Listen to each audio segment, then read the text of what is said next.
sa Timuji. Wala pa yung tingin.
Shout out kay Gary Bay.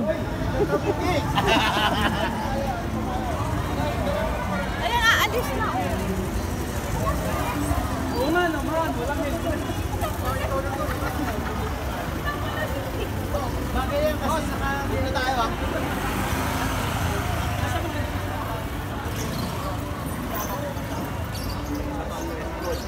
Ano ang gusto mong ipahatid sa bawat mamamayang Pilipino na dapat makiisa sa ating ginagawang mga simultaneous rally? Mga kapatid, pinapahatid ko sa inyo, itong laban na to, hindi ito about sa kulay, kung anong kulay kayo, kung anong paniniwalaan to. About to para sa Pilipinas, sa kinabukasan ng bawat isa, ng inyong mga anak, ng inyong pamilya, para sa kanila itong pinaglalaban natin. Hindi na natin kaya ng 3 taon pa. Kaya sinasabihan ko sa iyo, umanib kayo sa amin, lumabas kayo, dahil para sa inyo to, pinaglalaban namin, hindi para sa sarili namin, para sa lahat. Sa anong paraan nyo ipapakita? Diba kung meron mga silent protest sa abroad, hindi sila nagpapadala ng pera, meron naggagawa ng mga pagtitipon. Sa mga riders, paano nyo ipinapakita ang inyong ingay? Pinapakita po namin to sa pamamagitan ng pag-iingay namin gamit ang aming mga busina. No? Hinihikayat namin lahat ng dumadaan na kasabay namin sa kalsada, kapwa namin motorista, bumusina sila. Kalampagin natin yung mga bingisan ng gobyerno, no? Yung mga bulag na hindi nakikita kung ano yung nangyayari sa pamahalaan natin ngayon. Yun lang po. Okay, maraming salamat sir. Ano pong pangalan nila? Ako po si Renzo Tiangco po.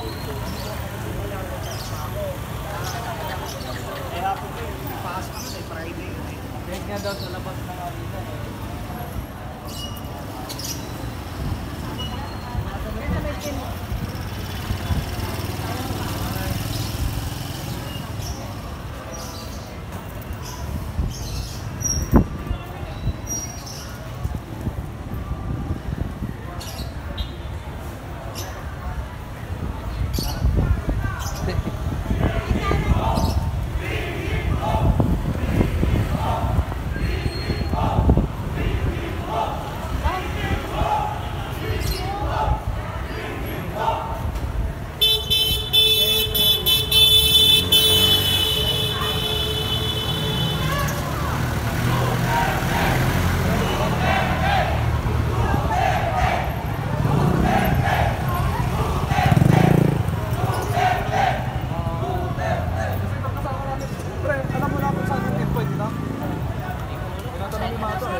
Okay na po.